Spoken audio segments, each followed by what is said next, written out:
To this festival when I first started out, and it was pretty cool. It was a Canadian festival, and they read in the title of my record that Jesus was in the title. It's called Wrong Eyed Jesus, and they put me on the Sunday morning gospel sing. And I'm a card-carrying heretic, and I thought I should inform them of that. I thought, no, surely they must understand that Wrong Eyed Jesus is not gospel music. But I thought, oh, yeah, wait, they're Canadians, so they're sophisticated. So they're just trying to mix things up here. That's pretty cool. Okay, so I'll show up. And then I looked who it was, and it was two hardcore Christian bluegrass bands, and me and Sleepy LaBeef. Now, if you don't know Sleepy LaBeef, he is a 6'6" grizzly bear of an Arkansas. He's from Smackover, Arkansas. He's a rockabilly legend, a whiskey drinking, womanizing. He's just everything that you would want to be if you were a lout, you know. And he did it up right. And he had the nudie suits, those Western suits. He had everything, and he was just a legend. He was in a movie called The Monster and the Stripper, and he was not the stripper. And so I thought, okay, so they balanced it out, me and Sleepy against these Christian guys. So, it was interesting. And so I got up on stage, and he wasn't there. And I took my chair, and then the gospel people were next to me, and they were all from Tennessee and places like that. So they were my countrymen. And first band, four-piece bluegrass band played "What a Friend We Have in Jesus." It's a song that I used to sing when I was before I became a heretic that other time. And the next band sang that old rugged cross, 4-part harmony. The banjo player looking like he's holding a deer rifle, and the lady bass player looking like she has a liver disease, and it was, they just, everything was really right, and it made me really nervous about singing. And right at that point, right before I started playing, Sleepy arrived on the stage late. He sat down next to me and gave me his big kind of rockabilly cowboy loud grin, and I was like, okay, I got Sleepy, I'm fine. So I sang, the first song was called "God Was Drunk When He Made Me." You know that song? Jesus in the fiery furnace, devil in the deep blue sea. Preacher says I'm gonna burn in hell for all eternity. But when I have my judgment day and I lock eyes with my Savior, well, this is what I'm gonna tell him when he asks about my behavior.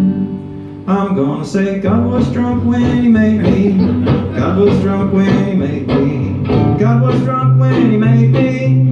That's why I'm so crazy. Yeah, Jesus on the fiery furnace, all the devil in the deep blue sea. God was drunk when he made me, but that's okay, 'cause I forgive him. So I sang that to the good Canadians. And there was about 2,000 people in the audience, and they cheered. They laughed and they cheered, and I thought, this is why Canadians need to be running the world. And so I felt pretty good, and then I turned around, and if there is a fundamentalist Christian equivalent of jihad, it was fomenting on the stage. Those people were ready to make holy war against me. The bluegrass Christian people did not like "God Was Drunk When He Made Me." I thought it was a good ecclesiastical song, And I sat down, closer to Sleepy because he's big and he's like a mountain of a man. He was going to protect me, and he leaned in my ear. I felt his hot breath, like you'd feel a bear's breath right before it ripped your throat out. And he said, "You will burn in hell forever for that song." And what I found out was that Sleepy had, when you get a certain age, you make peace with the Lord. He had made peace with the Lord. He was ready, after all of his whoremonger and everything, to go and be a good Christian again. He had rededicated his life to Christ. And I was in trouble, because all my songs are like that. It's this round-robin event, and he got up and he sang a praise song, a great church song, and then the next band sang, the next sang, and he leaned forward and said, "You play another song like that, and I will take you behind this tent and teach you about the Lord." Which is what they do there. They beat the Lord into you. So I got up and I sang "That Girl from Brownsville, Texas," which is a song about a guy trying to con the Lord into helping him. He's like, "If you do a favor for me, Lord, I'll do a favor for you." And for some reason, Sleepy liked that song. And I sat down after singing, I was waiting for a big meaty fist to hit me in the back of the head right in the middle of the song. And the Canadians were unaware that it was going on, blissfully so. They were there in their lawn chairs with their keychains and their shorts, and they were just happy. It was a morning kind of a thing. And I sat down, and Sleepy had tears in his eyes. And he leaned forward and he said, "You used to be close to the Lord, boy. What happened to you? Was it some bad preacher? Was it whiskey? Was it women?" And I thought, damn, he's out of rockabilly cliches here. There's nothing left. So I just stared at him and I said, "It's too complicated to explain right now." And thankfully with that, he sang his song, and while he was singing, I snuck off the stage. Because a tactical retreat is sometimes the best you can do. And that was the last song. I thought, well, I'm done with Sleepy. But in fact, he's a good-hearted person. He really wanted to win me back to the Lord, so he came to every performance. And I got to where I was hiding in bushes and stuff, because I'd see him coming down the walkway of the festival, and I'd be like, jump in the bushes. And being the coward that I am, I went home and thought of a really witty thing to say to him. And this is the song. It was very clear when the 6'6" rockabilly man was not a menacing force in my field of vision. Anyway, this is a song I wrote, and you can sing along. Once you hear the chorus, you'll want to join in. Is that how it go? Take me down to the bright lights and sounds, where the jukebox plays songs that I know. Set me free, let me be one more face in this crowd of lost souls who don't care where they go. On the road from San Antonio to New Orleans, there's 1,000 little bars along the way.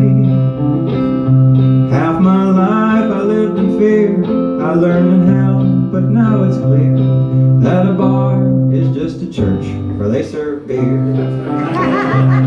Yes, a bar is just a church where they serve beer. Quick learners. Oh, bartender, won't you pour me a smile?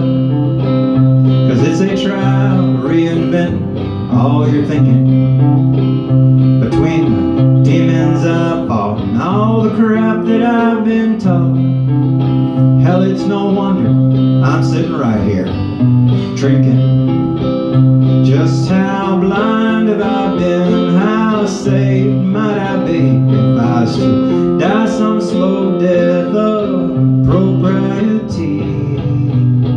At the end of the day, it ain't no sin being here. Why? 'Cause a bar is just a church where they serve beer. Once more, yes, a bar is just a church, thank you, where they serve beer.